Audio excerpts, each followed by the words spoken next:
새벽 6시 어김없이 머리맡에 둔 낡은 휴대폰이 부르르 몸을 떱니다.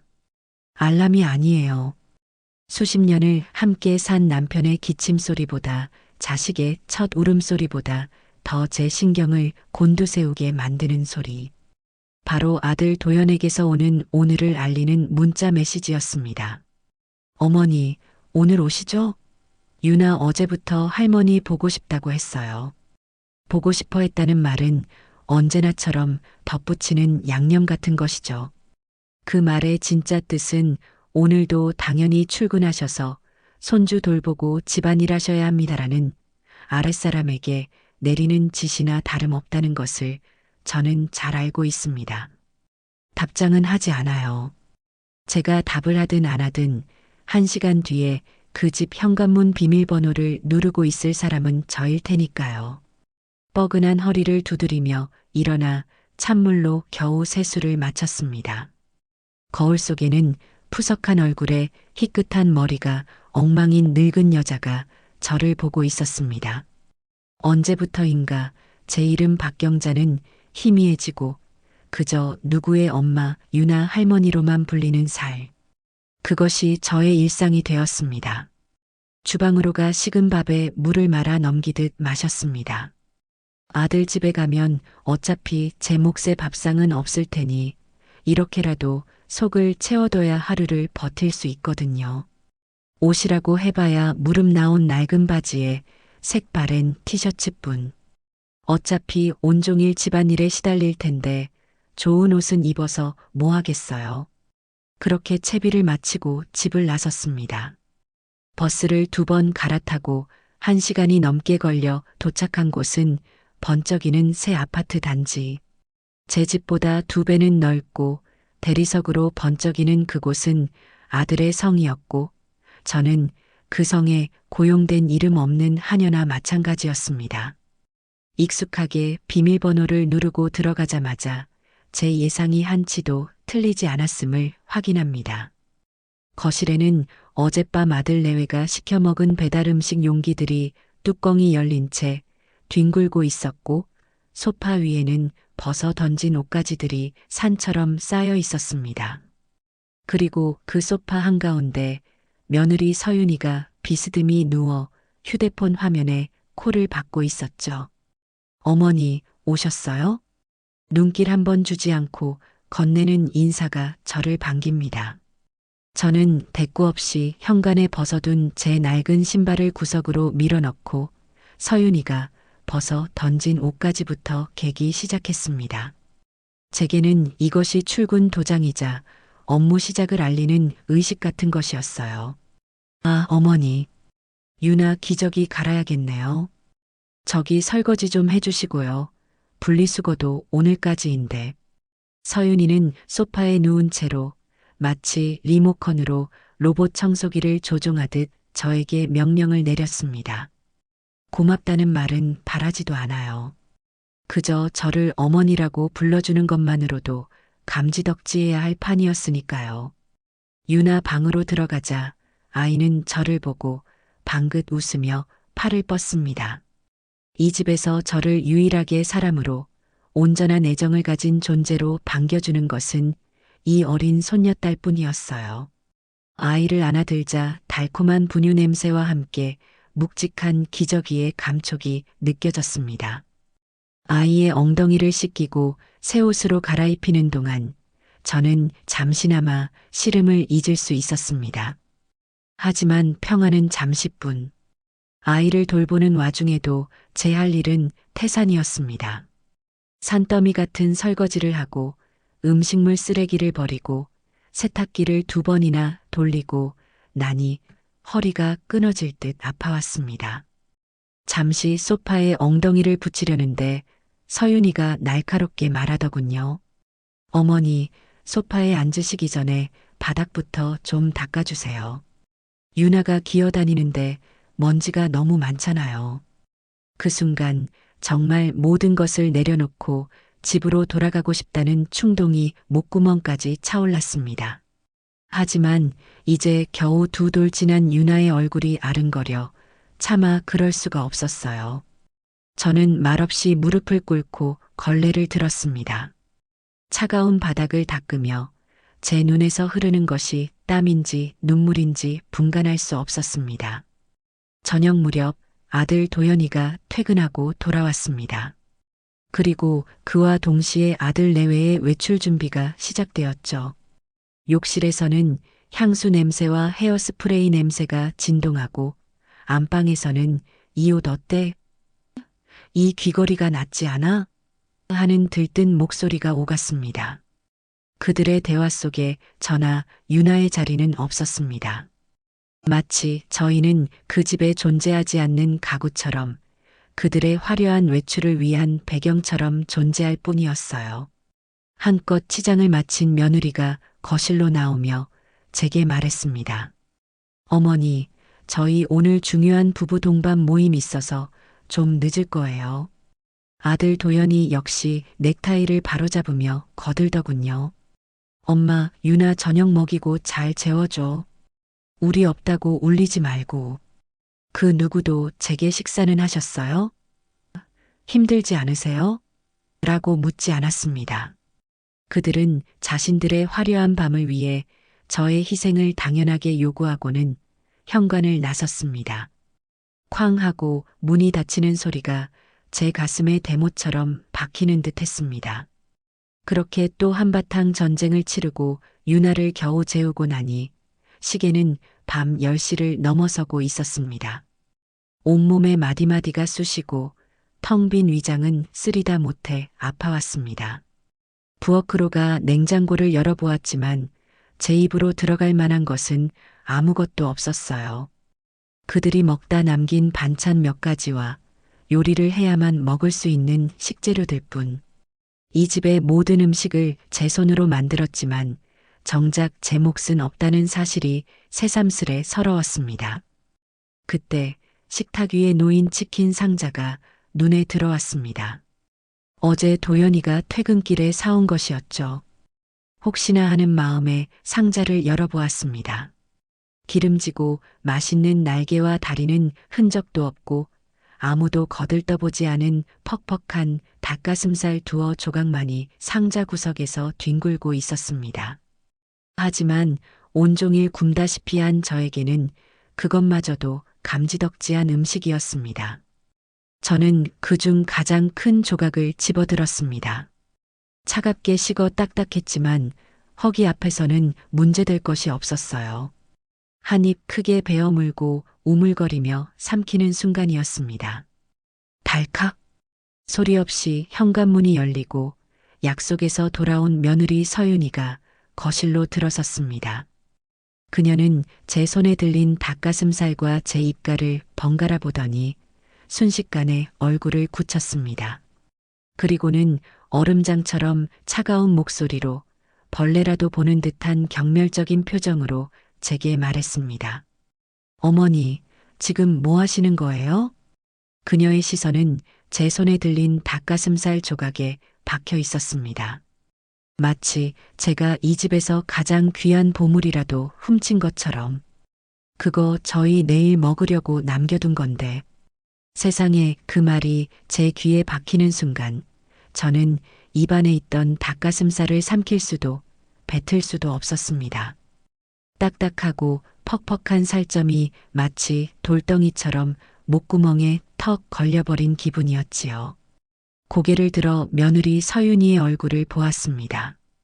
그 표정에는 어머니, 배고프셨어요? 하는 걱정이나 다른 거 데워드릴까요? 하는 친절함은 눈곱만큼도 없었습니다. 오직 자신의 소유물을 허락도 없이 건드린 침입자를 향한 차갑고 날카로운 경계심만이 가득했습니다. 아니 서윤아, 이게... 저는 저도 모르게 아이처럼 더듬거렸어요. 온종일 아무것도 못 먹어서 배가 너무 고팠다. 그리고 이건 다들 안 먹는 퍽퍽한 살이라 버리는 것인 줄 알았다. 그렇게라도 해명을 해야 했습니다.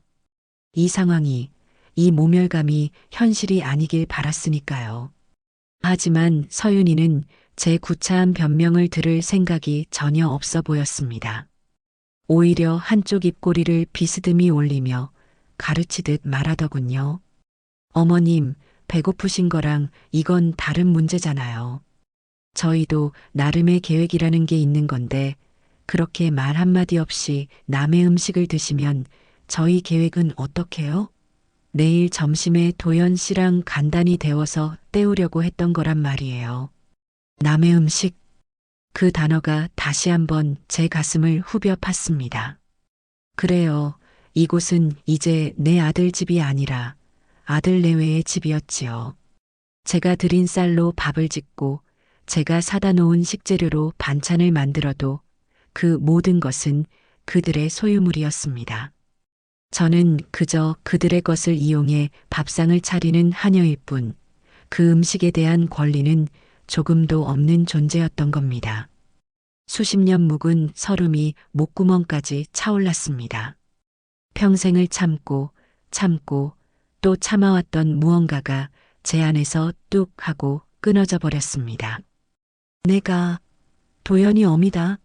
내가 내 아들 집에서 식어 빠진 닭 한 조각 먹은 게 그렇게 죽을 죄를 지은 것이더냐? 제 목에서 터져나온 것은 절규에 가까웠습니다. 제 평생 자식 앞에서 이토록 격한 소리를 내본 것은 처음이었습니다. 제 목소리는 분노와 서러움에 갈라지고 떨렸지만 그 안에는 제 인생 전체에 대한 항변이 담겨 있었습니다. 제 폭발에 서윤이는 잠시 놀란 듯 눈을 동그랗게 떴지만 그것도 잠시였어요. 그녀는 언제 그랬냐는 듯 더 높은 톤으로 마치 제가 이상한 사람이라는 듯이 소리쳤습니다. 어머님, 지금 저한테 소리 지르시는 거예요? 세상에, 이게 소리 지를 일이에요? 당연히 잘못하신 거죠. 아무리 가족이라도 남의 물건에 손 뗄 때는 물어보는 게 예의 아니에요? 저희 집엔 저희 집 규칙이 있는 거라고요. 규칙, 예의. 그럴듯한 단어들로 포장된 그녀의 말은 결국 당신은 이 집의 이방인이니 주제를 알라는 뜻이나 마찬가지였습니다. 그때였습니다. 시끄러운 소리에 안방문이 벌컥 열리며 비싼 정장이 구겨진 것도 모른 채 피곤에 절은 아들 도연이가 나왔습니다. 그의 미간은 잔뜩 찌푸려져 있었지요. 서윤이는 도연이가 나오자마자 기다렸다는 듯이 연극의 클라이맥스를 연기하는 배우처럼 돌변했습니다. 그녀의 눈가는 순식간에 붉어졌고 목소리는 금방이라도 울음이 터질 것처럼 가녀리게 떨렸어요. 오빠, 나 좀 봐. 내가 뭐 틀린 말 했어? 어머님이 우리 먹을 치킨을 말도 없이 드시고는 내가 조심스럽게 한마디 했다고 나한테 이렇게 소리를 지르시잖아. 나 너무 무섭고 서러워. 저는 그 가증스러운 모습에 기가 막혀 숨이 막힐 지경이었습니다. 조심스럽게 닭 도둑 취급을 한 것이 온몸이 부들부들 떨렸습니다. 저는 마지막 희망을 걸고 제 아들의 얼굴을 바라보았습니다. 제발 내 아들아, 내 어미의 억울함을, 저 여자의 거짓말을 알아채 다오. 하지만 아들의 눈은 저를 향해 있지 않았습니다. 그는 이 모든 상황이 그저 귀찮고 짜증난다는 표정으로 지끈거리는 관자놀이를 꾹꾹 눌렀습니다. 도연아, 엄마 말 좀 들어봐라. 이건 정말 오해야. 그런 게 아니고. 제가 다급하게 입을 열었지만 아들은 제 말을 들을 생각이 추호도 없었습니다. 아, 진짜 피곤해 죽겠는데. 그의 입에서 터져나온 것은 저를 향한 노골적인 원망이었습니다. 그는 제게 성큼성큼 다가왔습니다. 저는 혹시나 그가 제 손을 잡고 제 편을 들어주지 않을까 찰나의 기대를 했습니다. 하지만 그의 손은 제 어깨를 거칠게 잡아챘습니다. 그리고 제 인생을 송두리째 무너뜨리는 비정한 말을 내뱉었습니다. 엄마 때문에 이게 무슨 소란이야. 서윤이 흥분했잖아. 그의 목소리, 그의 눈빛은 온전히 서윤이만을 향해 있었습니다. 제 상처, 제 모멸감, 제 수십 년의 헌신은 그의 안중에 없었어요. 오직 피곤한 자신과 흥분한 아내의 심기를 거스른 늙은 어머니를 이 공간에서 격리하는 것이 가장 시급한 문제였던 겁니다. 오늘은 일단 좀 가 계셔. 가서 좀 쉬시라고. 서윤이 진정해야 하니까. 그는 저를 현관 쪽으로 거칠게 밀었습니다. 그의 소나기 힘이 어찌나 센지 저는 속수무책으로 끌려갈 수밖에 없었습니다. 발버둥 칠 기력도 소리칠 힘도 남아있지 않았어요. 그가 현관문을 열고 제 등을 문 밖으로 떠밀었습니다. 차가운 복도의 공기가 제 맨살에 와 닿았습니다. 도연아? 애원하듯 그의 이름을 불렀지만 아들은 제 얼굴을 돌아보지도 않았습니다. 쾅! 차가운 철문이 제 바로 앞에서 무정하게 닫혔습니다. 이어서 달칵하는 디지털 도어록의 기계음이 제 심장에 사형 선고처럼 울려 퍼졌습니다. 아파트의 싸늘하고 긴 복도에 저 혼자 덩그러니 남겨졌습니다. 방금 전까지 손주를 돌보고 설거지를 하고 바닥을 닦던 그 집에서 저는 식어 빠진 닭가슴살 한 조각을 훔쳐 먹은 죄로 쫓겨난 것입니다. 엘리베이터의 하강 버튼을 누를 힘도 없어 한참을 그 자리에 서 있었습니다. 차가운 벽에 등을 기대고 스르르 주저앉고 말았습니다. 눈물이 복물처럼 터져 나왔습니다. 서러워서, 분해서, 그리고 단 한 평의 내 공간도 없이 쫓겨난 내 인생이 너무나 비참해서 얼마나 울었을까요? 복도를 지나가던 이웃의 발소리에 정신이 번쩍 들었습니다. 이 치욕스러운 모습을 누구에게도 보이고 싶지 않았습니다. 저는 비척거리며 일어나 눈물을 소매로 아무렇게나 닦아냈습니다. 엘리베이터를 타고 1층으로 내려오는 동안 거울에 비친 제 모습을 보았습니다. 눈물과 콧물로 범벅이 된 얼굴, 헝클어진 머리, 초점 없는 눈동자.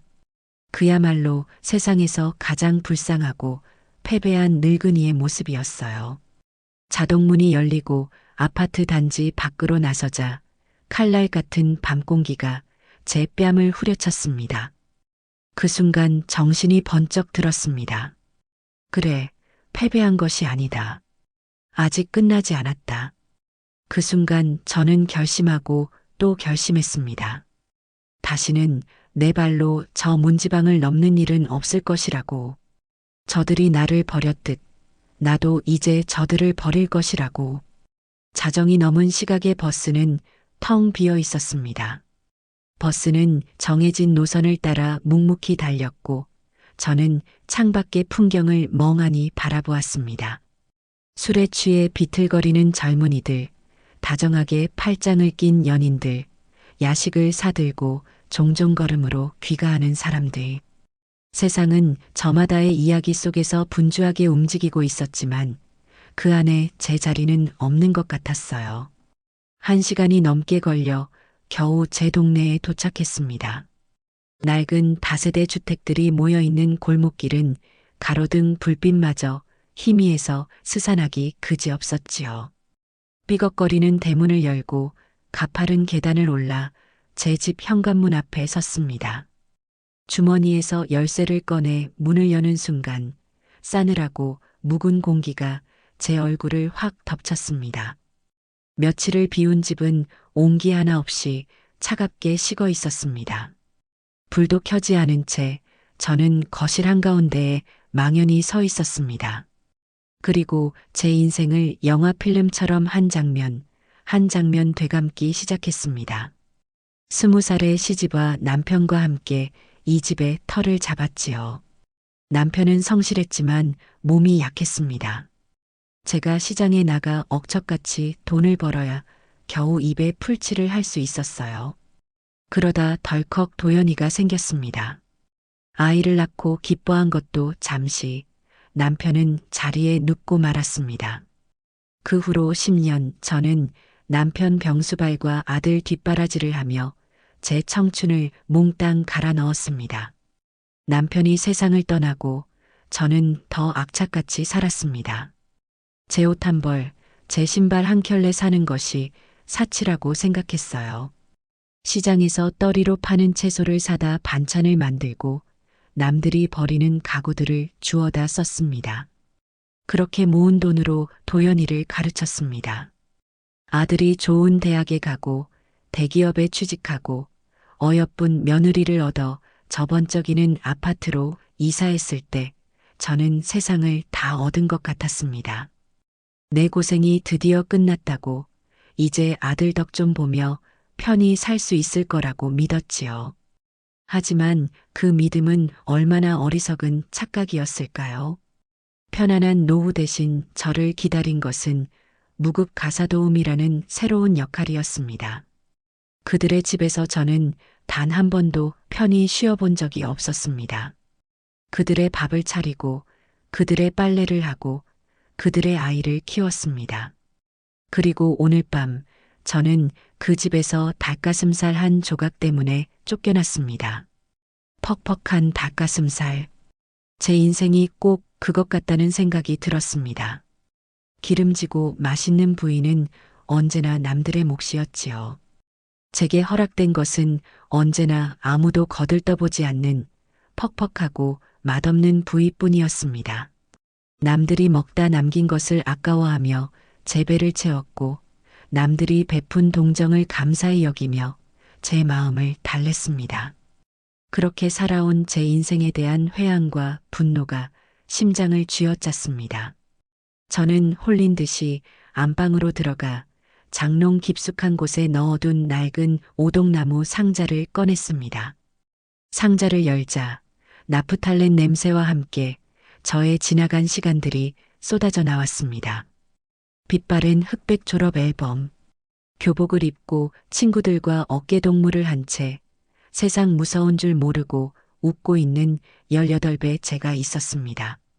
그 옆에는 수줍은 얼굴로 하얀 면사포를 쓰고 있는 21살의 새색시가 있었고 아들 도연이를 처음 품에 안고 세상을 다 가진 듯 행복해하던 25의 젊은 엄마가 있었습니다. 사진 속의 그녀들은 모두 박경자였습니다. 도연이 엄마 이전에 박경자라는 자기 이름 석자를 가진 꿈 많고 웃음 많던 한 사람이었습니다. 저는 언제부터 그 이름을 잃어버렸을까요? 언제부터 제 자신을 지우고 가족이라는 이름의 재단에 저를 제물로 바쳐왔던 걸까요? 박경자. 저도 모르게 제 이름 석자를 나지막이 은조렸습니다. 텅 빈 집안에 제 목소리가 어색하게 그러나 분명하게 울렸습니다. 그 순간 제 안에서 단단하게 굳어있던 무언가가 깨어나는 소리가 들렸습니다. 더는 이렇게 살 수 없습니다. 더는 남들이 먹다 남긴 퍽퍽살 같은 인생을 살지 않겠습니다. 내 이름, 내 재산, 내 인생의 소유권을 온전히 되찾겠습니다. 밤새 한숨도 자지 않았습니다. 슬픔과 분노는 시간이 지나자 차갑고 예리한 결심으로 변해갔습니다. 창문 틈으로 희미한 여명이 비쳐들기 시작했습니다. 어둠이 걷히고 있었어요. 제 인생의 지독한 어둠도 이제 걷어낼 때가 되었습니다. 저는 자리에서 벌떡 일어났습니다. 찬물에 얼굴을 씻고 거울 앞에 섰습니다. 거울 속의 늙은 여자는 더 이상 울고 있지 않았습니다. 눈은 붉게 충혈되었지만 그 눈빛은 강철처럼 단단하게 빛나고 있었습니다. 저는 옷장으로 가 평생 아껴두기만 했던 가장 좋은 외출복을 꺼내 입었습니다. 남편이 살아생전 마지막 생일 선물로 사준 고운 빛깔의 실크 블라우스와 정장이었습니다. 그리고 전화기를 들었습니다. 어젯밤 아들의 번호를 차단했던 바로 그 전화기였지요. 저는 떨리지 않는 손가락으로 익숙한 번호를 눌렀습니다. 네, 국민은행입니다. VIP 상담실 연결 부탁합니다. 박경자 고객입니다. 제 목소리는 저 스스로도 놀랄 만큼 차분하고 힘이 있었습니다. 이것은 제 인생의 독립을 선언하는 첫 번째 포성이자 새로운 박경자의 탄생을 알리는 신호탄이었습니다. 은행의 VIP 라운지는 제가 평생 살아온 세상과는 다른 별세계 같았습니다. 부드러운 카펫은 발소리마저 삼켜버렸고 은은한 클래식 음악과 원두 커피 향이 공간을 가득 채우고 있었지요. 푹신한 가죽 소파에 앉아 있으니 어젯밤 아들 집의 차가운 복도 바닥에 주저앉아 있던 제 모습이 아득하게 멀게만 느껴졌습니다. 잠시 후 단정한 정장 차림의 젊은 남자 직원이 공손한 태도로 제 앞에 앉아 자신을 제 전담 자산관리자라고 소개했습니다. 박경자 고객님, 오랜만에 뵙습니다. 지난번에 상가 임대차 계약 관련해서 도와드렸던 김민수 대리입니다. 무슨 일로 찾아주셨는지요? 저는 가방에서 손수건을 꺼내 땀이 찬 손을 닦고 조금의 망설임도 없이 본론을 꺼냈습니다. 제가 가진 모든 금융 자산 현황을 지금 당장 확인하고 싶습니다. 예금, 펀드, 보험, 연금까지 하나도 빠짐없이요.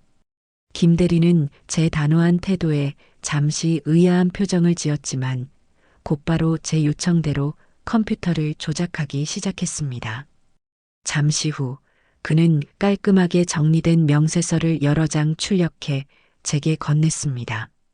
저는 서류 위에서 눈을 떼지 못했습니다. 빼곡하게 찍힌 숫자들. 그것은 단순히 돈의 액수가 아니었습니다. 시장 좌판에서 찬 바람을 맞으며 번 돈이었고 남편이 제 손을 잡고 미안하다며 남겨준 마지막 사랑이었으며 제가 평생을 바쳐 지켜온 저희 왕국이었습니다. 생각보다 훨씬 큰 액수였습니다. 저는 그저 막연히 노후의 아들에게 짐이 되지 않을 정도는 되겠거니 생각했을 뿐, 이 돈을 온전히 저를 위해 쓰겠다는 생각은 단 한 번도 해본 적이 없었지요. 그 숫자를 보고 있자 어젯밤 며느리의 경멸적인 눈빛과 아들의 비정한 목소리가 다시 떠올랐습니다. 그들은 저를 돈 한 푼 없는 늙은이, 자신들에게 얹혀 사는 식충이 취급을 했습니다. 저는 명세서를 쥔 손에 힘을 주었습니다. 이 돈이, 이 숫자들이 이제부터 저의 무기이자 방패가 되어줄 것입니다. 고객님, 혹시 무슨 문제가 있으신가요? 포트폴리오에 급한 변동사항은 없어 보이는데요. 아니요, 문제 없어요. 오히려 아주 잘 됐습니다. 저는 김 대리의 말을 자르고 오히려 희미하게 미소를 지어 보였습니다. 그리고 제 인생의 다음 단계를 위한 가장 중요한 질문을 던졌습니다. 제가 가진 부동산을 모두 처분해서 현금화한 뒤 이 계좌로 전부 합치려고 합니다. 그리고 이 모든 자산을 제 허락 없이는 그 누구도, 심지어 제 아들일지라도 단 1원도 인출하거나 손댈 수 없도록 만드는 가장 확실하고 강력한 방법은 무엇인가요? 제 단호한 말투에 김 대리의 눈이 동그래졌습니다. 그는 제가 농담을 하는 것이 아니라는 것을, 그리고 제게 심상치 않은 일이 일어났음을 직감한 듯 했습니다. 그는 전문가의 얼굴로 돌아가 신탁 상품의 종류와 법적 안전장치에 대해 이전보다 훨씬 더 꼼꼼하고 진지하게 설명하기 시작했습니다. 저는 그의 모든 설명을 하나도 놓치지 않고 머릿속에 새겼습니다. 은행을 나온 저는 곧장 집으로 돌아왔습니다. 그리고 신문과 인터넷을 뒤져 자산관리 및 상속 분야에서 가장 승소율이 높다는 법무법인과 금매를 가장 신속하게 처리한다는 부동산 중개법인의 연락처를 수첩에 적었습니다. 첫 번째 전화는 법무법인이었습니다. 네, 법무법인입니다. 무엇을 도와드릴까요? 자산 신탁 및 유언장 작성 관련해서 상담을 받고 싶어 전화드렸습니다. 대표 변호사님과 직접 상담하고 싶은데 가장 빠른 시간으로 예약을 잡아주십시오. 수화기 너머의 직원이 잠시 머뭇거리며 대표 변호사님은 상담료가 상당히 높으신데 괜찮으시겠습니까? 라고 물었습니다. 저는 망설임 없이 대답했습니다. 상관없습니다. 돈이 문제가 아닙니다. 저의 확고한 목소리에 직원은 곧 정중하게 네, 고객님. 일정을 확인하고 바로 연락드리겠습니다라며 태도를 바꿨습니다. 이어서 부동산 중개법인에도 전화를 걸었습니다. 급매로 처분하고 싶은 부동산이 2건 있습니다. 아파트 한 채와 역세권의 5층 상가 건물입니다. 수수료는 원하시는 만큼 드릴 수 있습니다. 가장 신속하고 확실하게 처리해 주실 수 있는 최고의 전문가와 연결해 주십시오. 제 말을 들은 수화기 너머의 목소리가 순간적으로 흥분하는 것이 느껴졌습니다. 역시 돈의 힘이란 이런 것이구나 싶어 씁쓸한 웃음이 나왔습니다. 모든 약속을 일사천리로 잡고 나니 오후가 훌쩍 지나 있었습니다. 그제야 휴대폰을 확인했습니다. 부재중 전화 수십 통, 그리고 빼곡하게 쌓인 문자 메시지. 모두 아들 도연이에게서 온 것이었습니다. 엄마, 어디야? 왜 전화 안 받아? 유나 오늘 유치원 발표회인데 할머니 꼭 와야 한다고 했잖아. 왜 안 와? 무슨 일 있는 거 아니지? 연락 좀 줘. 걱정되니까 그러는 거잖아. 걱정이라는 단어에 실소가 터져 나왔습니다. 저를 걱정하는 것이 아니라 당장 아이를 돌봐줄 사람이 없어 자신의 계획이 틀어진 것이 걱정되는 것이겠지요. 그 이기심이 훤히 들여다보여 역겨울 정도였습니다. 저는 아무런 감정 없이 화면을 내려다보았습니다. 그리고 이 번호를 차단하시겠습니까? 라는 문구에 망설임 없이 얘를 눌렀습니다. 화면에서 도연이의 이름이 사라지는 순간 제 목을 짓누르던 무거운 쇠사슬 하나가 끊어져 나가는 기분이 들었습니다. 이어서 시끄럽게 울릴 것이 뻔한 집 전화의 선까지 뽑아버렸습니다. 고요함, 완벽한 고요함이 찾아왔습니다. 그 고요함은 외로움이 아닌 평화로움이었습니다. 오롯이 나 자신에게만 집중할 수 있는 수십 년 만에 처음으로 맛보는 자유의 시작이었습니다. 다음 날 저는 제 인생의 갑옷이라 생각하며 아껴두었던 옷을 차려입고 약속 시간에 맞춰 한 대형 빌딩으로 향했습니다. 통유리로 된 번쩍이는 회전문을 열고 들어가자 잘 훈련된 직원의 안내를 받아 안쪽의 상담실로 들어갔습니다. 잠시 후 TV 경제 채널에서 본 듯한 세련되고 자신감 넘치는 인상의 남자가 들어와 자신을 급매 전문 팀장이라고 소개했습니다.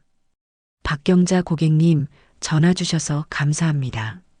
저희는 VVIP 고객님들의 자산 처리를 전문으로 하고 있습니다. 어떤 부동산을 처분하려고 하시는지.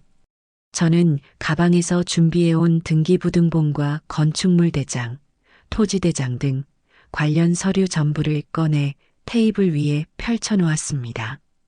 제가 사는 압구정의 아파트와 남편이 유산으로 남겨준 신사동의 작은 상가 건물이었습니다. 두 곳 모두 부동산에 조금이라도 관심 있는 사람이라면 누구나 탐낼 만한 알짜배기 매물이었지요. 팀장은 서류를 꼼꼼히 훑어보더니 감탄과 탐욕이 뒤섞인 복잡한 표정을 지었습니다. 이야, 고객님. 정말 대단한 자산을 가지고 계셨군요. 이건 정말 어금 매물입니다. 시간을 갖고 저희에게 맡겨주시면 최고가를. 시간이 없습니다, 팀장님. 저는 그의 말을 정중하지만 단호하게 잘랐습니다. 그의 눈을 똑바로 쳐다보며 말했지요. 제가 원하는 것은 최고가가 아닙니다. 물론 죗값을 받으면 좋겠지만 지금 저에게 가장 중요한 것은 속도예요.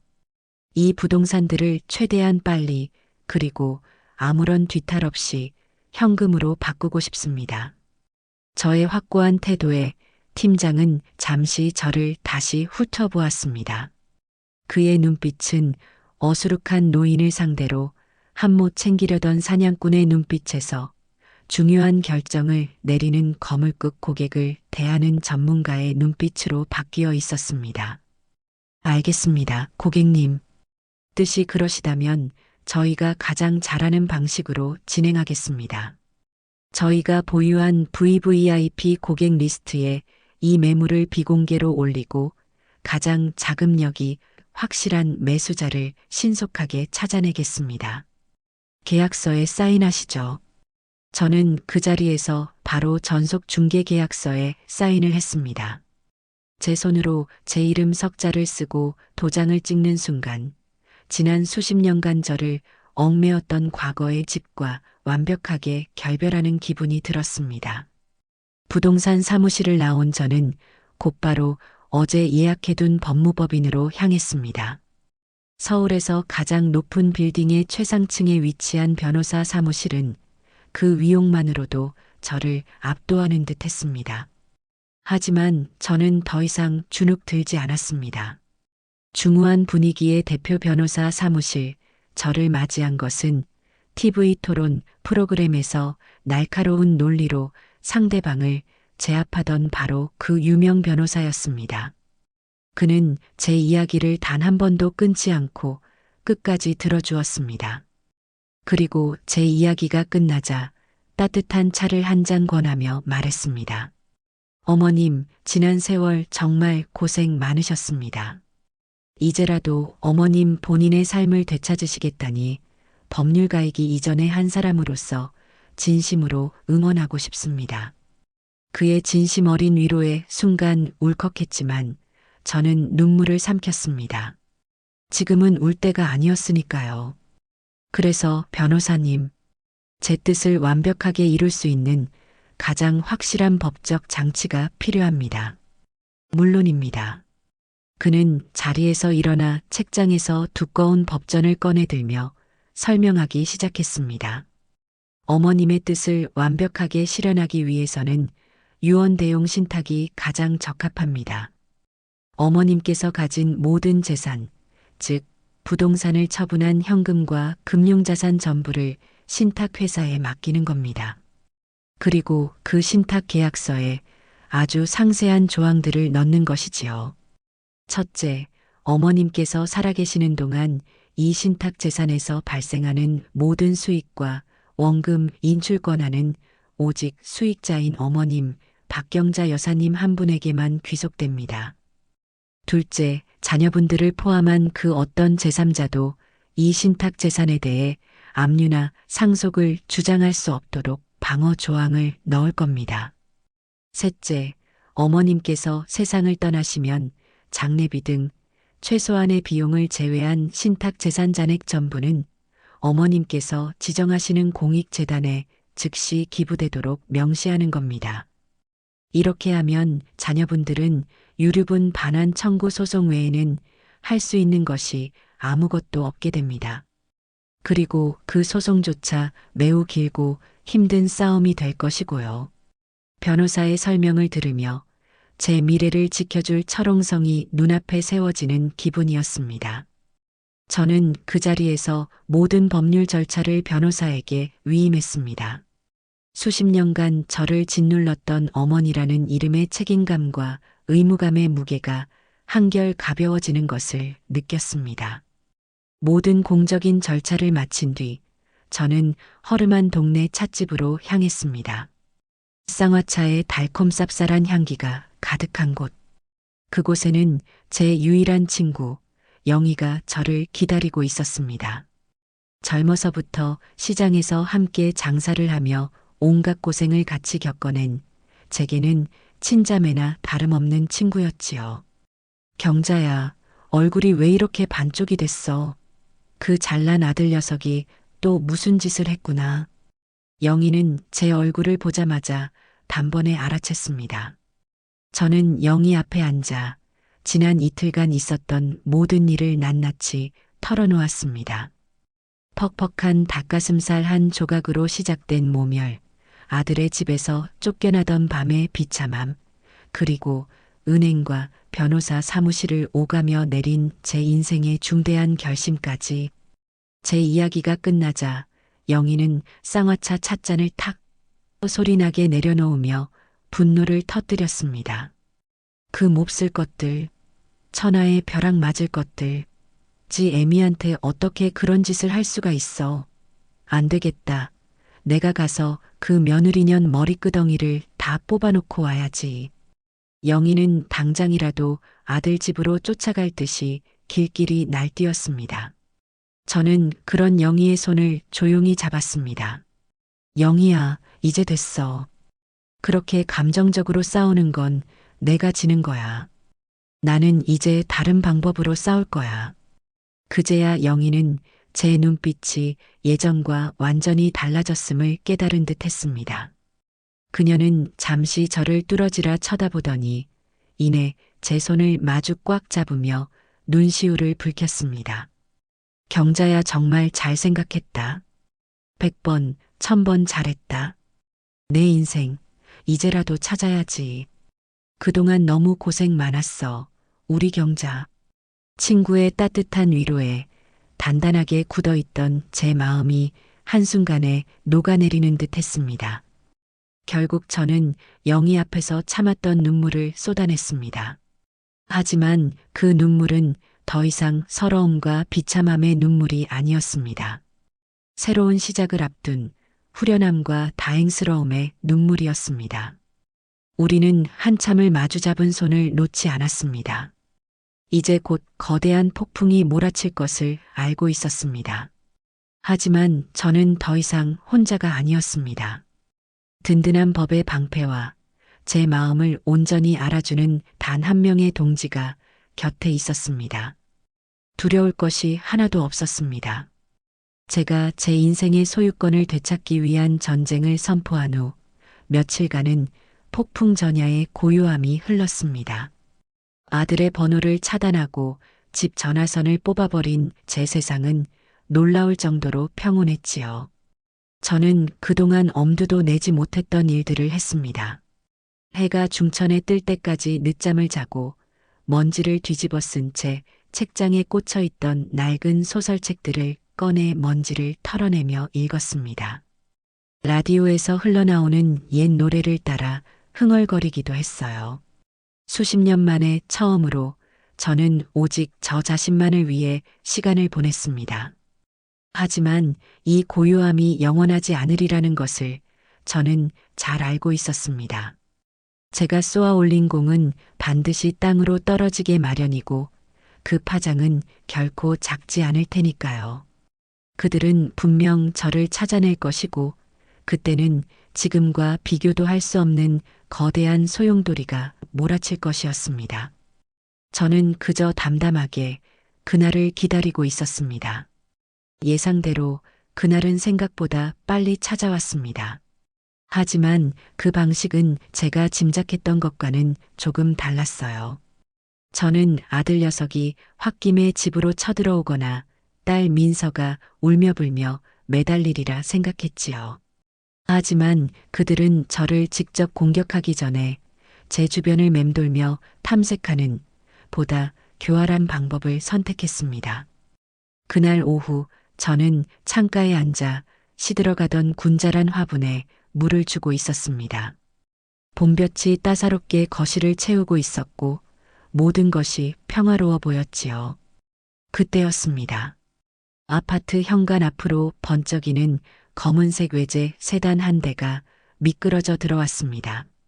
운전석에서는 제가 계약한 부동산 중개법인의 최 팀장이 내렸고 뒷좌석에서는 50대쯤으로 보이는 누가 봐도 부티가 흐르는 중년 부부가 내렸습니다. 최 팀장은 익숙하게 공동 현관 비밀번호를 누르고 그들을 안으로 이끌었습니다.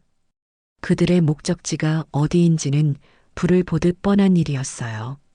저의 집 402호를 보러 온 예비 매수자들이었습니다. 저는 아무렇지 않은 척 하던 일을 계속했습니다. 제 마음은 이미 이 집을 떠나 있었으니까요. 문제는 다른 곳에서 터졌습니다. 바로 아랫집에 사는 오 여사. 그녀는 동네의 모든 대소사를 꿰고 있어야 직성이 풀리는 걸어다니는 인간 CCTV 같은 사람이었지요. 아니나 다를까 최 팀장과 손님들이 돌아간 지 1시간도 채 되지 않아 저는 딸 민서에게서 걸려온 전화를 받아야만 했습니다. 물론 제 휴대폰은 아니었어요. 제가 전화를 받지 않자 딸은 영희에게 전화를 걸었고 영희가 저를 바꿔준 것이었습니다. 경자야, 받아봐. 내 딸애가 아주 기급을 하고 전화를 했어. 무슨 일인지 모르겠지만 일단 통화는 해봐야 할 것 아니니. 영희의 성화에 못 이겨 마지못해 수화기를 들었습니다. 여보세요. 엄마, 엄마 맞지? 도대체 어디야? 왜 전화를 다 꺼놓고 살아? 무슨 일 있는 줄 알고 내가 얼마나 놀랐는지 알아? 딸의 목소리는 걱정이 아닌 짜증과 불안으로 가득 차 있었습니다. 무슨 일이 있긴. 잘 있다. 용건건만 말해라. 용건건? 엄마, 지금 그게 할 소리야? 아랫집 오여사 아줌마한테 전화 왔었어. 웬 번쩍이는 차를 탄 사람들이 엄마 집을 들락날락거린다고, 집 팔렸냐고 난리도 아니었다고. 이게 다 무슨 소리야, 엄마. 설명 좀 해봐. 저는 한숨을 내쉬었습니다. 올 것이 왔구나. 설명할 것 없다. 내가 들은 그대로다. 이 집 팔 거다. 뭐? 엄마, 제정신이야? 왜? 돈 필요해? 오빠가 뭐 잘못했어? 아니면 내가 뭐 서운하게 한 거라도 있어? 딸의 목소리는 다급해졌습니다.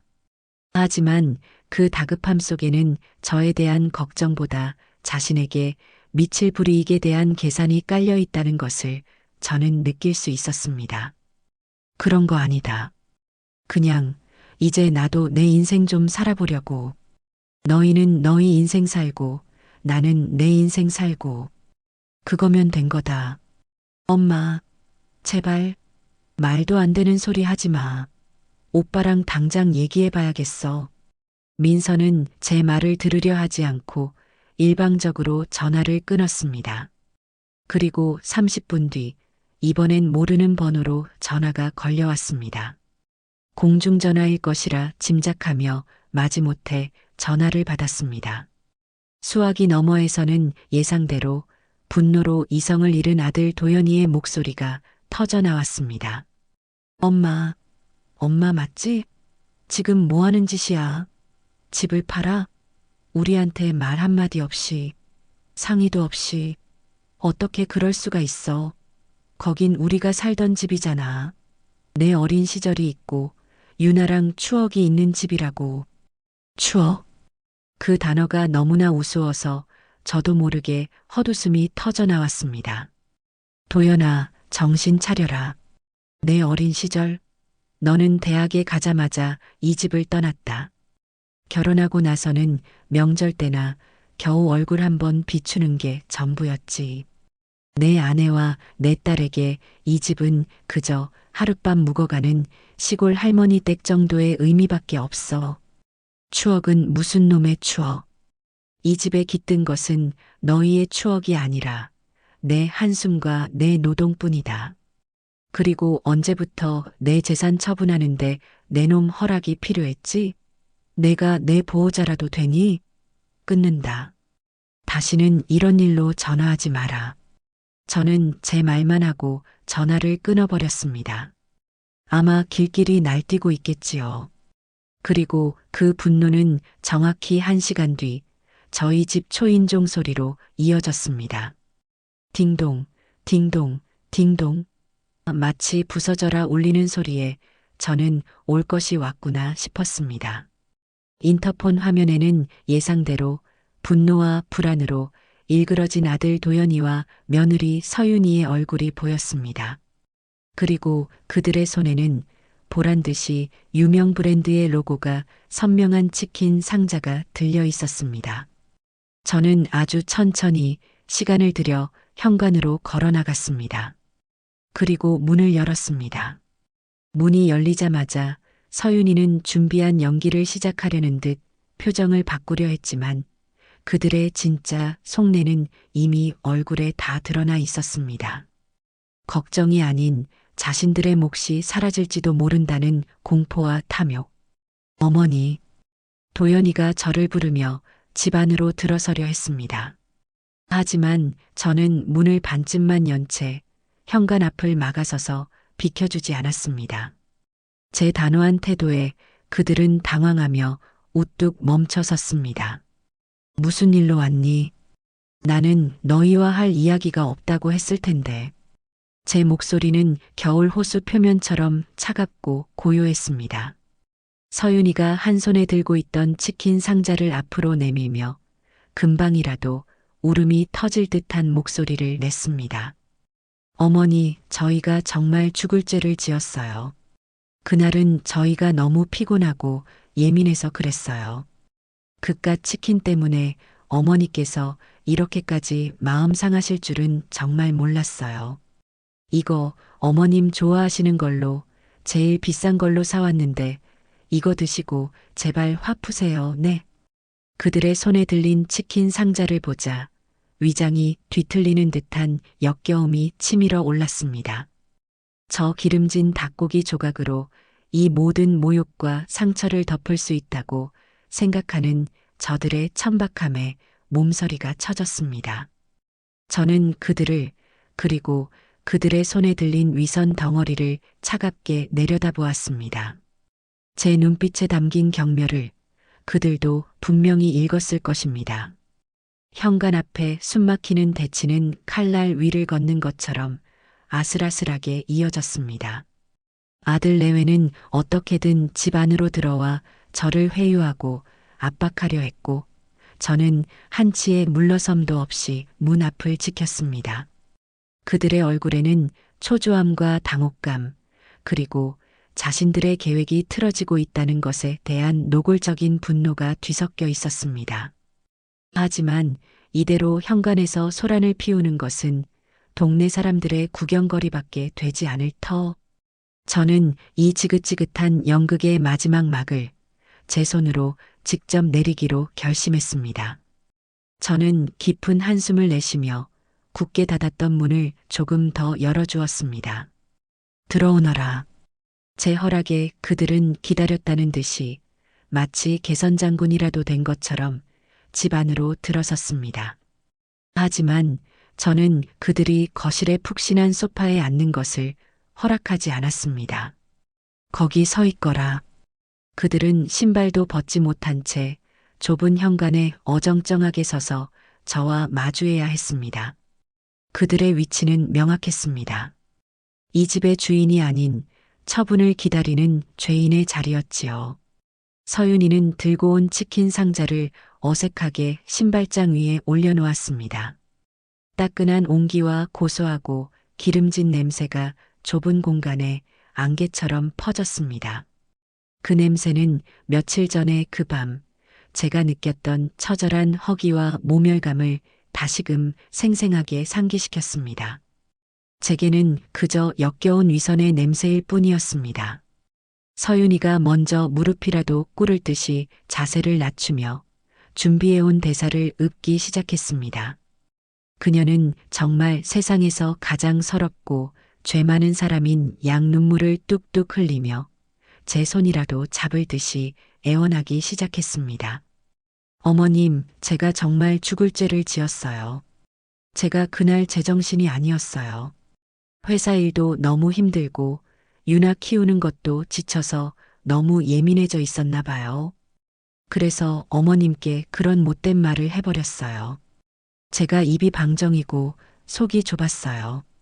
생각 없이 말해서 어머님 가슴에 대못을 박았어요. 제가 어려서부터 부모님 사랑만 받고 자라서 고생을 모르고 자라서 어른께 어떻게 말하고 행동해야 하는지 잘 몰랐어요. 다 제 탓이에요. 용서해 주세요, 어머니. 그녀의 사과는 유창했습니다. 하지만 그 유창함 속에는 진심 어린 뉘우침이 아닌 잘 짜인 변명만이 가득했지요. 힘들어서, 예민해서, 어려서부터 곱게 자라서 모든 것이 자기 자신을 위한 방어기제일 뿐 저의 상처에 대한 공감은 단 한 톨도 없었습니다. 그러니 어머님, 제발 집 파시는 건 다시 생각해 주세요. 저희가 앞으로 정말 잘할게요. 어머니가 원하시는 거 뭐든지 다 해드릴게요. 주말마다 찾아뵙고 안마도 해드리고 유나 사진도 매일매일 보내고 용돈도 저희가 버는 거 쪼개서 매달 넉넉하게 드릴게요. 네, 제발요, 어머니. 그녀의 입에서 용돈이라는 말이 나오는 순간 저는 더 이상 들어줄 가치가 없다고 최종적으로 판단했습니다. 그들의 모든 행동의 근원은 결국 돈이었던 겁니다. 제 마음을 돌리려는 것이 아니라 제 통장에 들어있는 그 숫자를 자신들의 미래, 상속분을 지키기 위한 처절한 몸부림이었지요. 아들 도연이도 거들었습니다. 그의 얼굴은 죄책감보다는 이 상황을 빨리 모면하고 싶은 초조함으로 가득 차 있었어요. 엄마, 서윤이가 이렇게까지 빌잖아. 온종일 밥도 못 먹고 엄마 걱정만 했어. 다 오해였어, 엄마. 그날 우리도 너무 피곤하고 예민해서 그랬던 거야. 엄마 마음 상하게 한 거 정말 죄송해. 그러니까 일단 진정하고 우리 들어가서 이야기하자. 응? 엄마 좋아하는 치킨 식기 전에 먹어야지. 엄마가 좋아하는 날개랑 다리만 있는 걸로 사왔어. 치킨, 치킨, 치킨. 저들의 입에서 저 단어가 나올 때마다 제 속에서는 천불이 일었습니다. 저들은 아직도 제가 그깟 닭고기 몇 조각 때문에 이러는 줄 알고 있었습니다. 저의 수십 년 세월의 무게를, 제 영혼에 새겨진 상처의 깊이를 저들은 가늠조차 하지 못하고 있었던 겁니다. 저는 저들의 가증스럽고도 어리석은 연극을 이제는 정말로 끝내기로 마음먹었습니다. 조용히 입을 열었습니다. 치킨? 제 한마디에 그들의 애원은 거짓말처럼 뚝 그쳤습니다. 저는 신발장 위에 놓인 치킨 상자를 턱짓으로 가리키며 말했습니다. 이제 와서 그깟 치킨이 무슨 소용이 있니? 됐다. 그 귀한 치킨 너희나 실컷 먹어라. 그리고 저는 제 인생에서 가장 길고 가장 단호하며 가장 장엄한 선언을 시작했습니다. 제 목소리는 더 이상 떨리지 않았습니다. 오히려 얼음처럼 차갑고 강철처럼 단단했지요. 그들의 눈을 하나하나 아주 깊숙이 들여다보며 저는 제 인생의 모든 것을, 제 영혼의 모든 것을 쏟아냈습니다. 너희는 내가 왜 이 집을 팔고 너희를 떠나려 하는지 정말 모르는구나. 단순히 식어빠진 닭가슴살 한 조각 때문에 이토록 모진 결심을 했다고 생각하느냐? 그래, 그것은 방아쇠였을 뿐이지. 너희는 그날 밤 닭가슴살 한 조각이 아니라 내 어미의 수십 년 세월과 마지막 남은 자존심을 너희 집 음식물 쓰레기통에 처박은 거다. 저는 먼저 도연이의 눈을 똑바로 쳐다보았습니다. 아들의 눈동자가 공포와 충격으로 파르르 흔들리는 것이 보였습니다. 도연아, 나는 내 아비와 결혼하며 이 집에 들어왔다. 가난했지만 우리는 서로를 아꼈고 나는 언젠가 이 집을 우리 아이들의 웃음소리로 가득 채울 날을 꿈꿨다. 하지만 내 아비는 몸이 약했고 나는 내 꿈을 접고 시장에 나가 억척같이 돈을 벌어야 했다. 내가 태어났을 때 나는 세상을 다 가진 듯 기뻤다. 이 아이만큼은 나처럼 고생시키지 않으리라. 세상 최고의 것을 주리라 맹세했지. 제 목소리는 차분했지만 한마디 한마디에 피눈물이 섞여 있었습니다.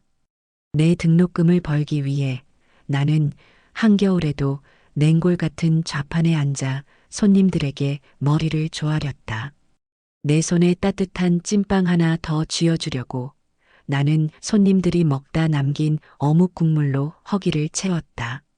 내가 친구들 다 있는 비싼 운동화를 사달라고 졸랐을 때 나는 남들 다 자는 새벽에 식당에 나가 밤새 가릇을 닦았다. 내 손이 다 부르트고 갈라져 피가 나도 나는 내가 기뻐할 모습만 생각하며 고통을 참았다. 그렇게 키운 내 아들이 내게 뭐라고 했더냐? 저는 잠시 숨을 골랐습니다. 그리고 가장 아픈 기억을 끄집어냈습니다. 엄마 때문에 이게 무슨 소란이야. 라고 했지. 내 아내의 심기를 거스른 늙은 어미를 길거리에 벌레를 쫓아내듯 현관 밖으로 내쫓았지. 그 순간 너는 더 이상 내 아들이 아니었다. 그저 내 자궁을 빌려 태어난 세상에서 가장 이기적이고 배은망덕한 타인일 뿐이었다. 이어서 저는 고개를 돌려 새파랗게 질린 채 저를 보고 있는 서윤이를 향했습니다. 서윤아, 너는 나를 단 한 번이라도 어머니로, 한 집안의 어른으로, 가족으로 생각해 본 적이 있니? 나는 너에게 그저 돈 안 드는 가사도우미, 내 아이를 마음대로 맡길 수 있는 편리한 유모, 그 이상도 이하도 아니었지. 너는 내 집의 규칙을 말했지만 그 규칙 안에 며느리로서의 도리나 인간으로서의 최소한의 예의는 없었다. 오직 너의 편안함과 너의 소유욕만이 있었을 뿐이다. 너는 내가 너희의 것을 탐내는 배고픔에 눈이 먼 천박한 도둑이라 생각했지만 천만에 진짜 도둑은 바로 너희다. 내 시간과 건강, 내 남은 인생을 공짜로 훔쳐간 파렴치한 도둑은 바로 너희 부부라고. 제 말에 그들의 얼굴이 잿빛으로 변해갔습니다. 모든 가면이 벗겨지고 당황과 분노, 그리고 공포가 그들의 얼굴 위에서 추악하게 뒤섞이고 있었습니다. 저는 마지막으로 사형 선고와도 같은 최후 통첩을 날렸습니다. 그래서 결정했다. 더 이상 너희를 위한 희생 제물이 되기를 거부하기로. 이 집도 신사동 상가도 전부 팔 거다. 그리고 그 돈은 단 한 푼도 너희에게 물려줄 생각이 없다. 이것은 모두 내 돈이다. 내 피와 눈물, 내 젊음과 맞바꾼 신성하고도 존엄한 내 것이다. 이제부터 나는 이 돈으로 평생 살아보지 못했던 박경자의 인생을, 나 자신만을 위한 인생을 살아갈 거다. 너희는 성인이니 너희 힘으로 알아서들 살아남아라. 제 선언이 끝나자 잠시 지옥 같은 정적이 흘렀습니다. 그리고 그 정적을 깬 것은 서윤이의 히스테릭하고도 날카로운 비명이었습니다. 뭐라고요? 지금 제정신이세요, 어머님? 늙으면 곱게 늙으셔야지. 지금 뭐 하시는 짓이에요? 저희는요, 저희 인생은요, 유나는요, 사랑하는 손녀는 생각 안 하세요. 내가 유나를 조금이라도 생각했다면 유나의 할머니를 그따위로 대접하지는 않았겠지. 내 아이에게 가난을 물려주기 싫었다면 내 남편의 어미에게 더 예를 갖췄어야지. 모든 것은 너희가 자초한 일이다. 제 차가운 대꾸에 도연이의 이성이 완전히 끊어진 듯 했습니다. 그의 얼굴은 분노로 시뻘겋게 달아올라 폭발하기 직전이었습니다. 엄마, 이건 아니지. 이건 명백한 재산 은닉이야. 우리가 받을 정당한 유산인데 그걸 마음대로 처분하면 어떡해. 당장 그만두지 않으면 나도 가만히 있지 않을 거야. 신문의 제보에서 엄마를 돈에 눈이 멀어 자식 버린 정신 나간 노인으로 만들고 변호사 선임해서 성년후견인 신청할 거라고. 치매 걸린 노인의 재산을 자식들이 보호하는 건 당연한 권리야.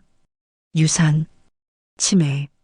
제가 두 눈 시퍼렇게 뜨고 살아있는데 그들은 벌써부터 저를 죽은 사람, 정신 나간 사람 취급을 하고 있었습니다.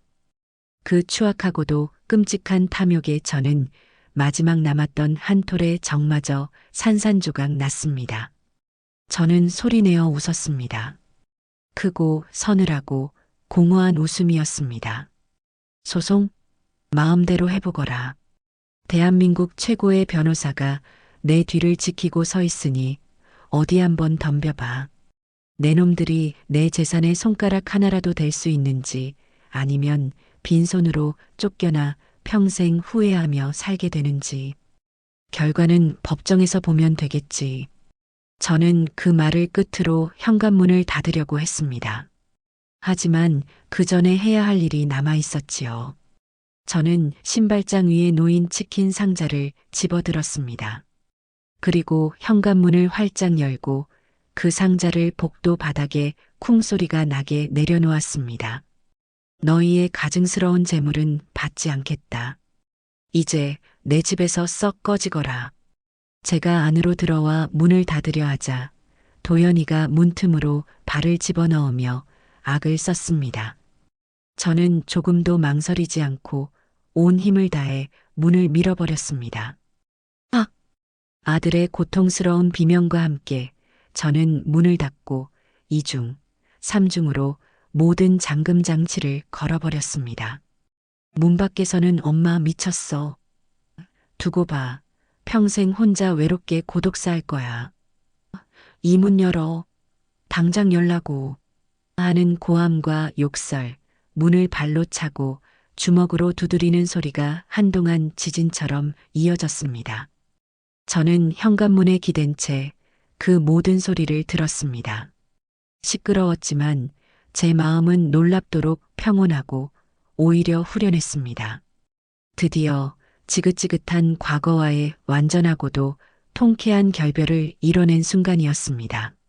아들 내외와의 격렬한 싸움이 있은 후 모든 것은 제가 계획한 대로, 아니 그 이상으로 신속하고 완벽하게 진행되었습니다. 대한민국 최고의 변호사는 제 주변에 철옹성 같은 법률적 방어막을 쳐주었고, 유능한 부동산 팀장은 제가 생각했던 것보다 훨씬 더 좋은 가격에, 그리고 훨씬 더 빠른 속도로 제 모든 부동산을 현금화해 주었습니다. 제 통장에 찍힌 마지막 숫자들을 확인했을 때 저는 제가 평생을 바쳐 이룬 것의 가치를 비로소 실감할 수 있었습니다. 그 숫자는 저에게 단순한 돈이 아니었습니다. 그것은 자유였고 권력이었고 지난 세월에 대한 보상이었으며 앞으로 살아갈 새로운 삶으로 들어가는 황금 열쇠였습니다. 저는 가장 먼저 새로운 보금자리를 구했습니다. 제가 선택한 곳은 도심 속 최고급 시니어 레지던스, 더 팰리스 로얄이었습니다. 낡고 춥고 외로웠던 다세대 주택과는 차원이 다른 곳이었지요. 입주하던 날 친구 영희가 제 손을 꼭 잡고 연신 감격의 눈물을 흘렸습니다. 경자야, 세상에 여기가 정말 내가 살 집이란 말이니? 드라마에서나 보던 재벌 회장님 댁 같다. 내가 이런 데서 살게 되다니 내가 다 눈물이 난다. 영희의 말처럼 그곳은 궁궐 같았습니다. 호텔처럼 웅장한 로비에는 오스트리아에서 직접 공수해 왔다는 거대한 크리스털 샹들리에가 영롱하게 빛나고 있었고, 제복을 입은 직원들은 저를 보자마자 박경자 여사님, 입주를 진심으로 환영합니다라며 깍듯하게 허리를 숙여 인사했습니다. 제가 배정받은 곳은 한강이 정면으로 내려다 보이는 15층의 프리미어 스위트룸이었습니다. 전면 통유리창 밖으로는 서울의 화려한 스카이라인과 유유히 흐르는 한강이 그림처럼 펼쳐졌고, 방 안에는 제가 평생 써본 적 없는 이탈리아제 구스다운 침구와 최고급 가구들이 기품 있게 놓여 있었지요. 매일 새끼 식사는 전직 호텔 주방장이 영양사와 함께 짠 식단대로 최고급 레스토랑에서 제공되었고, 실내 온수풀과 피트니스 센터, 도서관과 영화관, 심지어는 사우나와 마사지실까지 모든 편의시설이 완벽하게 갖춰져 있었습니다. 저는 더 이상 밥을 짓고 청소를 하고 빨래를 할 필요가 없었습니다. 오직 저 자신만을 위해 하루 24시간을 오롯이 쓰면 되는 꿈 같은 삶이 시작된 것입니다. 새로운 삶의 시작을 기념하기 위해 저는 제 인생에서 가장 화려하고 통쾌한 사치를 부려보기로 했습니다. 영희의 손을 이끌고 백화점 VVIP 라운지로 향했습니다. 처음 와보는 호사스러운 공간에 쭈뼛거리는 영희와는 달리 저는 마치 원래 제 자리였던 것처럼 당당하게 안으로 들어섰습니다. 그리고 제 전담 직원의 안내를 받으며 평생 입어보지 못했던 화사하고 고급스러운 옷들을 마음껏 골랐습니다. 몸의 곡선을 우아하게 드러내는 실크 원피스, 고운 진주빛깔의 캐시미어 코트, 구름 위를 걷는 듯 발이 편안한 이탈리아제 수제 구두까지. 가격표는 아예 쳐다보지도 않았습니다. 어머, 사모님, 너무 잘 어울리세요. 사모님을 위해 만들어진 옷 같네요. 라고 속삭이는 직원들의 칭찬을 들으며 저는 수십 년 만에 처음으로 여자가 된 기쁨을 만끽했습니다. 쇼핑을 마친 뒤에는 청담동에서 가장 유명하다는 미용실에 들러 머리 모양을 과감하게 바꾸고 최고급 피부 관리실에서 얼굴과 전신 마사지를 받았습니다. 모든 관리를 마치고 거울 앞에 섰을 때 저는 제 모습을 보고 소리를 지를 뻔했습니다. 거울 속에는 더 이상 푸석한 얼굴에 초라한 늙은이가 없었습니다. 짧고 세련된 은발의 쇼컷에 기품 있는 화장을 하고 우아한 옷을 입은 제가 알지 못하는 낯선 여인이 저를 보고 은은하게 미소 짓고 있었지요. 그녀는 도연이 엄마도 유나 할머니도 아니었습니다. 그녀는 바로 여왕 박경자였습니다. 그날 저는 영희와 함께 최고급 한정식 집에서 저녁을 먹었습니다. 상다리가 휘어지게 차려진 음식을 보며 문득 식어 빠진 닭가슴살을 훔쳐먹듯 먹던 그날 밤이 떠올라 웃음이 났습니다. 달라진 것은 외모뿐만이 아니었어요. 저는 텅 비어있던 제 내면을 채우기 시작했습니다. 레지던스에서 제공하는 다양한 문화 강좌에 등록했습니다. 평생 해보고 싶었지만 먹고 살기 바빠 엄두도 내지 못했던 수채화 그리기, 열정적인 리듬에 몸을 맡기는 라틴 댄스, 세계 각국을 여행하기 위한 기초 영어 회화까지. 처음에는 어색하고 서툴렀지만 스펀지가 물을 빨아들이듯 저는 새로운 배움의 즐거움에 흠뻑 빠져들었습니다. 그곳에서 저는 새로운 친구들을 사귀었습니다. 평생을 교단에서 아이들을 가르치다 은퇴한 박 교수님, 외교관 남편을 따라 세계 각국을 누비며 살았던 최 여사님, 일찍 남편과 사별하고 홀로 의류 사업을 일으켜 자수성가한 김 대표님까지. 그들은 모두 자기만의 인생을 치열하고 멋지게 살아온 사람들이었습니다. 우리는 함께 밥을 먹고 차를 마시고 서로의 인생 이야기를 나누었습니다. 그 누구도 저를 누구의 엄마나 어떤 할머니로 보지 않았습니다. 그들은 저를 경자씨, 박 여사님이라고 부르며 한 명의 독립된 인격체로서 존중해 주었습니다. 제 이야기에 함께 분노하고 저의 새로운 도전을 진심으로 응원해 주었지요. 어느 날 저녁 라틴 댄스 수업을 마치고 친구들과 레지던스 스카이 라운지에서 와인을 마시고 있었습니다. 창밖으로는 한강의 야경이 보석처럼 흩뿌려져 있었고 우리들의 유쾌한 웃음소리는 끊이지 않았습니다. 그 순간 저는 깨달았습니다. 이것이 바로 제가 평생 꿈꿔왔던 삶이라는 것을. 존중받고 사랑받으며 오롯이 나 자신으로 살아가는 삶. 저는 붉은 와인잔을 높이 들고 제 새로운 인생과 새로운 친구들, 그리고 앞으로 펼쳐질 빛나는 날들을 위해 건배했습니다. 그날 마신 와인은 제 인생에서 가장 달콤하고 향기로웠습니다. 제가 여왕의 삶을 마음껏 만끽하는 동안 저를 차디찬 복도로 내쫓았던 아들 내외의 세계는 처참하고 비참하게 무너져 내리고 있었습니다. 그 소식은 여러 경로를 통해 제 귀에 생생하게 중계되었습니다. 때로는 제 변호사를 통해 법률적인 자문을 구하려다 좌절하는 그들의 한심한 시도를, 때로는 친구 영희가 전해주는 생생한 돈내 소문을 통해 저는 그들의 몰락을 드라마처럼 지켜볼 수 있었지요. 가장 먼저 무너진 것은 그들의 안락했던 일상이었습니다. 제가 맡았던 무급가사 및 육아 노동의 가치는 그들이 상상했던 것보다 훨씬 더 엄청났던 모양입니다.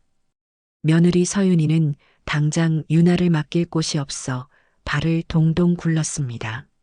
급하게 비싼 놀이방에 등록했지만 아이는 적응하지 못하고 매일 울며 등원을 거부했습니다. 결국 더 비싼 비용을 지불하고 1:1 베이비시터를 구해야 했고 그 비용은 고스란히 그들의 가게에 치명적인 부담이 되었지요. 아침마다 아이와 전쟁을 치르다 보니 직장에는 매일 지각하기 일쑤였고 아이가 아프다는 연락이라도 오는 날에는 눈치를 보며 조퇴를 해야 했습니다. 결국 그녀는 회사에서 민폐 직원으로 낙인 찍히고 말았습니다. 아들 도연이의 삶도 엉망진창이 되기는 마찬가지였습니다. 퇴근하고 돌아오면 그를 기다리는 것은 따뜻한 저녁 밥상이 아니라 아이의 울음소리와 배달음식 쓰레기로 가득한 어지러운 집, 그리고 신경질이 극에 달해 바가지를 긁는 아내뿐이었죠. 매일 밤 기름진 배달음식으로 끼니를 때우고 주말에는 밀린 빨래와 청소에 시달리며 파김치가 되었습니다. 그들이 그토록 중요하게 여기던 부부 동반 모임이나 주말 골프 약속은 아득한 옛날 이야기가 되어버렸습니다. 경제적인 압박과 육체적인 피로가 극에 달하자 그들의 관계는 급격하게 금이 가기 시작했습니다. 친구 영희가 전해준 바에 따르면 그들의 아파트에서는 거의 매일 밤 이웃들이 잠을 설칠 정도의 격렬한 부부 싸움이 벌어진다고 했습니다. 영희는 아랫집 오 여사에게 들었다며 그들의 대화를 생생하게 묘사해 주었지요. 이게 다 누구 때문인데? 당신이 그날 그놈의 치킨 가지고 어머님한테 그렇게 멍청하게만 안 굴었어도 이 지경은 안 됐잖아. 뭐, 내가 멍청해? 당신은 아들이면서 뭐 했는데? 당신이 중간에서 똑바로 버티기만 했어도 어머님이 집까지 팔고 나가셨겠냐고. 결국 당신이 불효자에다 무능해서 이 사단이 난 거 아냐? 뭐, 무능해? 너야말로 돈만 밝히는 속물 아니야. 우리 엄마 재산만 보고 나랑 결혼한 거 아니냐고. 서로에게 책임을 떠넘기고 서로의 가장 아픈 곳을 후벼 파는 비난이 쉴 새 없이 오갔습니다.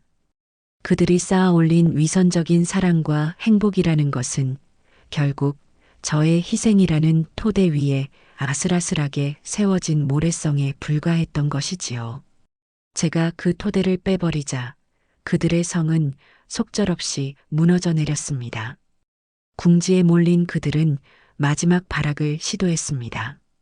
어느 주말 오후 레지던스 1층 로비에서 연락을 받았습니다. 아들 내외가 손녀 유나를 데리고 저를 찾아왔다는 것이었죠. 저는 잠시 망설였습니다.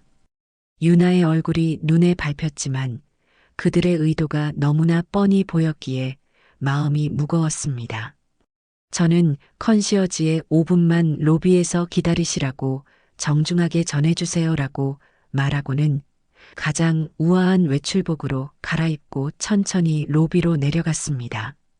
화려한 샹들리에와 고급스러운 대리석으로 장식된 로비 한가운데에 서 있는 그들의 모습은 그 공간과 전혀 어울리지 않게 초라하고 남루했습니다. 며칠 사이에 얼굴은 반쪽이 되어 있었고 옷차림도 되는 대로 걸친 듯 꾀죄죄했지요. 그리고 그들의 방패막이처럼 그들의 마지막 희망처럼 앞에 서 있는 유나. 아이는 저를 보자마자 할머니 하고 외치며 달려왔습니다. 저는 달려오는 아이를 와락 껴안았습니다. 아이의 따뜻한 체온과 달콤한 냄새에 잠시 마음이 약해지는 것을 느꼈습니다. 유나, 잘 지냈어? 보고 싶었어. 우리 강아지. 응. 할머니, 유나도 할머니 너무너무 보고 싶었어. 근데 할머니 왜 집에 안 와? 아빠랑 엄마가 맨날 싸워 무서워. 아이의 순진한 말에 가슴이 철렁 내려앉았습니다. 그때 도연이와 서윤이가 제게 다가와 거의 울 듯한 표정으로 입을 열었습니다. 어머니, 저희가 정말 다 잘못했어요. 제발 집으로 돌아오세요. 저희 어머니 없이는 정말 못 살겠어요. 어머니가 계셔야 우리 가정이 바로 서요. 그들의 목소리는 절박했지만 저는 더 이상 속지 않았습니다. 저는 유나의 손을 꼭 잡고 그들을 차갑게 바라보며 말했습니다. 너희는 내가 아니라 너희의 안락한 삶을 위해 희생해 줄 사람이 필요한 거겠지. 너희 가정은 너희가 바로 세워라. 나는 이제 너희와 상관없는 사람이니. 그리고 저는 유나를 향해 몸을 숙이고 눈을 맞추며 말했습니다. 유나야, 할머니는 지금 아주 좋은 궁전 같은 곳에서 아주 행복하게 잘 지내고 있어. 할머니가 유나 보고 싶을 때마다 연락할게. 그때 우리 둘이서만 만나서 맛있는 것도 먹고 재미있는데도 놀러 가자. 아빠랑 엄마한테는 비밀로 하고. 알았지? 아이의 손에 최고급 유기농 아이스크림 가게의 VIP 쿠폰을 쥐어주고 저는 그들을 뒤로 한 채 돌아섰습니다. 뒤에서 저를 부르는 애절한 목소리가 들려왔지만 저는 단 한 번도 뒤돌아보지 않았습니다. 그것이 그들에게 내리는 마지막 자비이자 가장 완벽하고도 우아한 경계선이었습니다. 자식이라는 이름의 마지막 족쇄를 완전히 끊어낸 후 저는 비로소 날개를 단 듯 온전한 자유를 얻었습니다. 그리고 그 자유를 만끽하기 위해 제 인생의 버킷리스트를 하나씩 아주 열정적으로 실행에 옮기기 시작했습니다.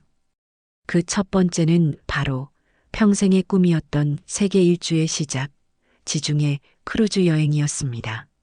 저는 레지던스에서 마음이 맞는 친구들과 함께 여행길에 올랐습니다. 인천공항에서 비행기에 오르던 순간 제 나이 72에 처음으로 한국 땅을 벗어난다는 사실에 심장이 벅차게 뛰어올랐습니다.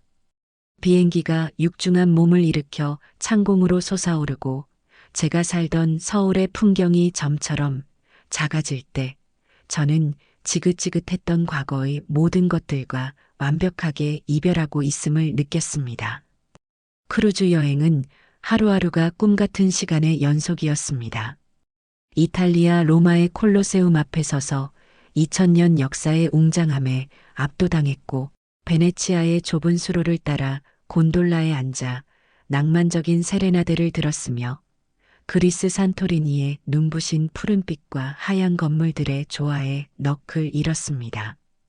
밤에는 영화에서나 보던 화려한 드레스를 입고 선상 파티에 참석해 낯선 이들과 어울려 춤을 추고 낮에는 가판의 선베드에 누워 따사로운 햇살을 받으며 두꺼운 소설책을 읽었습니다. 매일 아침 눈을 뜨면 새로운 기항지가 저를 기다리고 있었고 세상의 온갖 맛있는 음식과 좋은 풍경, 가리고 유쾌한 사람들이 제 주위를 감싸고 있었습니다. 여행 중에 저는 아들에게 엽서 한 장을 보냈습니다. 산토리니의 이하 마을, 세상에서 가장 아름답다는 석양이 담긴 그림 같은 풍경의 엽서였지요. 그 뒷면에는 정성 들여 그러나 단호하게 한 줄만 적었습니다. 나는 아주 잘 지낸단다. 이제 내 걱정은 말고 너희 인생을 책임지고 살아라. 그 엽서는 저의 안부를 전하는 편지가 아니었습니다. 더 이상 저를 찾지도 기대하지도 말라는 저의 완전한 독립을 확인시키는 통보였습니다. 저는 그 엽서를 빨간 우체통에 넣으며 과거의 마지막 인연을 바람에 실어 떠나보냈습니다. 여행은 저에게 새로운 세상을 보여주었을 뿐만 아니라 저 자신을 완전히 새로운 눈으로 보게 만들어 주었습니다. 크루즈에서 만난 다양한 국적의 사람들은 제 나이나 가족관계, 재산 같은 것에 대해 묻지 않았습니다. 그들은 현재의 저, 박경자라는 한 사람의 이야기에 진심으로 귀를 기울여 주었지요. 어느 날 저녁 선상 라운지에서 와인을 마시다가 저는 새로 사귄 친구들에게 용기를 내어 제 이야기를 들려주었습니다. 퍽퍽한 닭가슴살 한 조각으로 시작된 저의 독립전쟁 이야기를요. 제 이야기가 끝나자 모두가 저에게 뜨거운 박수를 쳐주었습니다. 캐나다에서 온 백발의 신사케는 제 손등에 정중하게 입을 맞추며 당신은 진정한 영감을 주는 사람입니다. 이라고 말해주었습니다. 그 순간 저는 깨달았습니다. 제 이야기가 단지 저 한 사람의 불행과 복수에 대한 사적인 이야기가 아니라는 것을요. 그것은 세상의 모든 억압받는 여성들, 가족이라는 이름 아래 희생을 강요당하는 어머니들에게 용기를 줄 수 있는 보편적이고 강력한 힘을 가진 이야기라는 것을요. 저는 더 이상 초라한 피해자가 아니었습니다. 제 삶을 스스로 구원해낸 제 인생 서사의 당당한 주인공이었습니다. 한 달간의 꿈 같은 여행을 마치고 한국으로 돌아왔을 때 저는 완전히 다른 사람이 되어 있었습니다. 제 얼굴에는 세상을 품은 자신감이 넘쳤고 제 발걸음에는 미래를 향한 활기가 가득했지요. 저는 레지던스의 제 방 한강이 내려다 보이는 서재 책상에 앉았습니다. 그리고 아주 큰 세계 지도를 벽면에 펼쳐 붙였습니다.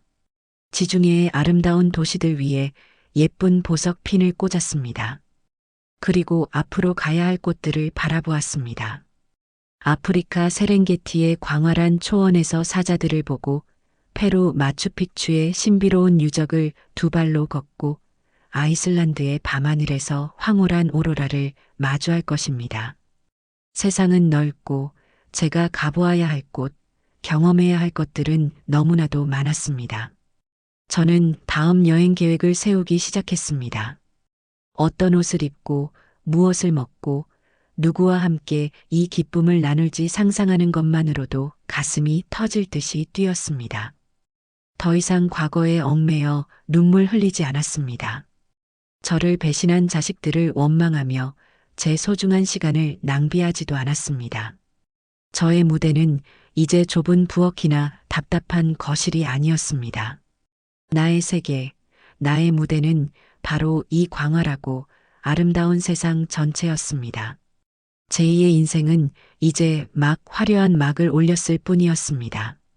그리고 저는 그 무대의 유일한 주인공으로서 제게 허락된 시간의 마지막 순간까지 가장 뜨겁고 가장 자유롭게 가장 찬란하게 춤을 출 것이었습니다.